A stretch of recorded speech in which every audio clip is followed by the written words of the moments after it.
नमस्कार, आप देख रहे हैं न्यूज़ टाइम उत्तर प्रदेश। भदोही में महाविकास योजना के विरोध में आंदोलन तेज होता जा रहा है। किसान, बुनकर और आम जनता भदोही औद्योगिक विकास प्राधिकरण बीड़ा के खिलाफ सड़कों पर उतर आए हैं। उनका आरोप है कि बीड़ा की यह योजना विकास की जगह विनाशकारी साबित होगी और इससे क्षेत्र का कालीन उद्योग पूरी तरह से बर्बाद हो जाएगा।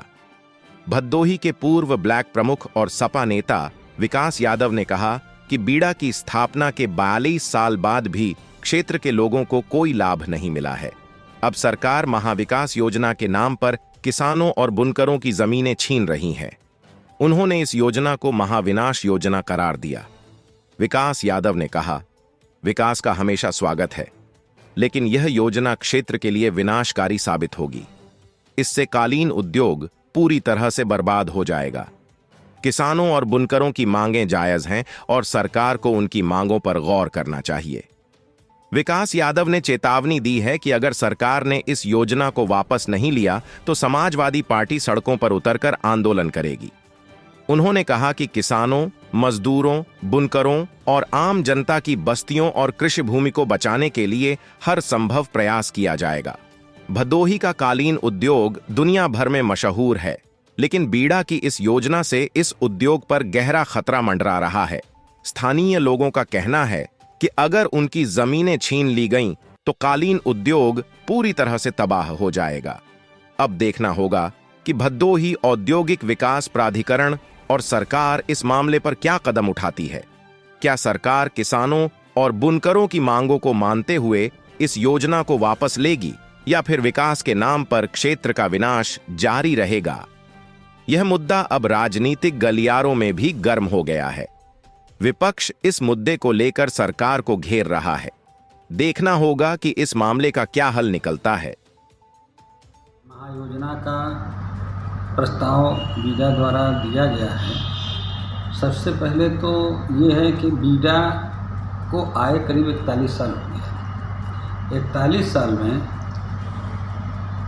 3-4 आवासीय कॉलोनियों के अलावा एक औद्योगिक भूखंड इन्होंने डेवलप किया कारपेट सिटी के नाम से। वो भी अभी वहाँ पे पूरी मूलभूत सुविधाएं नहीं दे पाए और बीड़ा के नाम पर यहाँ 40 रुपये स्क्वायर फीट नक्शे में और जो 7% रजिस्ट्री का फीस लगता है उसमें 2% बीड़ा अपने 8 किलोमीटर दायरे में ले रहे हैं।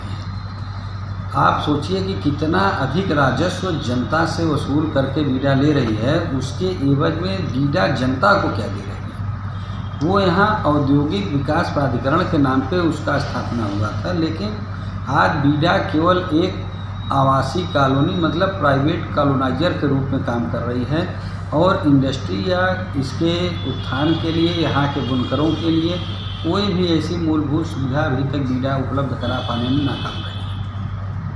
अब कैसे अपने इस लूटपाट के दायरे को बढ़ाया जाए, जैसा कि पीछे होता आया है। 1800 से लेकर के 20,000 रुपये विस्से की ज़मीन रसपुरा कॉलोनी फेज 1, 2, 3 में लिया गया। आज उन ज़मीनों को बीड़ा 20 लाख रुपया के रेट से 1000 स्क्वायर फुट बेच रही है। सोचिए कितने गुना मुनाफा बीड़ा कर रही है। और यहाँ तक जो बीड़ा ने अपनी कॉलोनी बनाई है उसमें अभी तक ये कोई सुविधा नहीं दे पाई। न ही उस कॉलोनियों में बुनकरों के लिए या कालीन व्यवसायियों के लिए कोई ऐसी प्राथमिकता का सूची था कि नहीं हम इसमें कोई ऐसा बुनकर के बच्चों के लिए स्कूल बना दें, बुनकरों के सुविधा के लिए यहाँ पर कोई अस्पताल बनवा दें या कोई और कैसे कुशल कारीगर और पैदा हो, कोई ऐसा ट्रेनिंग सेंटर डेवलप करें। बीड़ा ने ऐसा कोई ट्रेनिंग सेंटर भी नहीं डेवलप किया जिससे कि कालीन उद्योग में नए नए जो है खोज किए जा सके, नई नई विधाओं से जो है कि और कालीन के कारीगरी को और हुनरमंद लोगों को बनाया जा सके, जिससे यहाँ क्षेत्र में स्वरोजगार पैदा हो। ऐसा कुछ नहीं किया। बीड़ा आज भी अपने इस कथित महायोजना के आड़ में किसानों का और यहाँ के मजदूरों का उत्पीड़न करने में लगी है। कोई भी योजना जब आती है तो आप सोचिए कि 40 साल लग गए आपको एक महायोजना लॉन्च करने में, और आपने जनता को 1.5 महीना भी समय नहीं दिया। आपके पास विषय विशेषज्ञ हैं इस चीज़ में, और जनता तो आम जनता है जिसमें पढ़ा लिखा आदमी भी है, अनपढ़ आदमी भी है। वो कैसे अपनी बात को 1 महीने में समझ लेगा जो आप 40 साल में आप विषय विशेषज्ञ लोग नहीं समझ पाए। आप 1.5 महीने में वो आम जनता चाहे को उसको आपत्ति लगा जवाब दे दे, ताकि आप आनंद उसका निस्तारण करके और किसानों को मजबूर कर दें। आपने यहाँ पर जो डेवलपमेंट का खाका खींचा, निश्चित तौर से विकास का स्वागत है, विकास होना चाहिए, और लेकिन उसका भी एक तरीका होता है। आप कम से कम यहाँ पर कालीन उद्योग जगत की जो 2-3 प्रमुख संस्थाएं हैं उनके पदाधिकारियों से बात करते हैं, आप स्थानीय जनप्रतिनिधियों से बात करते हैं, साथ ही साथ यहाँ के बौद्धिक वर्ग से, जैसे सीए हैं, डॉक्टर्स हैं और अधिवक्ता हैं, इन लोगों से भी आप एक मीटिंग करते। इन सब हर का एक एसोसिएशन है, कम से कम मैन टू मैन नहीं कर सकते तो उसके संगठन के माध्यम से तो आप बात कर सकते थे। आप हर संगठन से 2-2 प्रतिनिधि बुला लेते, टेबल टॉक करते, आस पार बात करते कि हमको क्या करना है, ये करना, मैं ऐसे करना चाहते हैं। आप मनमाना तरीके से रास्ता खींच दिए, आप मनमाना तरीके से जगह चिन्हित कर दिए कि यहाँ अस्पताल बनेगा, यहाँ पार्क बने, यहाँ ये बनेगा, यहाँ। तो मैं ये कह रहा हूँ यदि जिस किसान के पास 5 हिस्सा ही ज़मीन है और आपने उसको अस्पताल में चिन्हित कर दिया, उसके घर में कंपाउंडर तक नहीं है, तब बताइए वो क्या करेगा। तो पहले तो आपको किसी भी महायोजना में जब भी आप बनाएंगे, कोई भी बड़ा प्रोजेक्ट बनता है तो सबसे पहले उसमें सर्विस लेन बनती है, या विस्थापितों को कैसे हम पुनर्वासित करेंगे इस चीज़ की योजना पहले बनती है। और आप करेंगे इस बात की कोई भी जानकारी या कोई भी योजना आपके पास आज तक नहीं है, जैसा कि आपके कार्यालय से और आपके समाचार पत्र में या आपके जो पंपलेट होर्डिंग है उससे कहीं नहीं ये साबित हो रहा है या जाहिर हो रहा है कि आप इसके प्रभावित परिवारों को कैसे पुनर्वासित करेंगे। दूसरा सवाल ये है कि जो ज़मीन आप ले रहे हैं, आपने कहा कि हम वहाँ दूसरे चीज़ का नक्शा नहीं बनने देंगे, बिना नक्शे के आप निर्माण करेंगे तो हम उसको गिरवा देंगे। ठीक है, आप गिरवा देंगे तो मुआवजा कब देंगे आप उसका? कायदे से किसी भी विकास के लिए पहले योजना बनती है, फिर उस पर आपत्ति निस्तारण का किया जाता है, फिर उसके बाद भूमि अधिग्रहण के लिए एक्विजिशन जारी होता है, अधिसूचना, फिर उसके बाद अधिसूचना के बाद भूमि अधिग्रहण करके उसका पेमेंट किया जाता है, मतलब कंपनसेशन, मुआवजा दिया जाता है। मुआवजा लेने के बाद तब जो है कि आप जो है कि वहाँ पर किसी प्रकार से कोई डेवलपमेंट कर सकते हैं।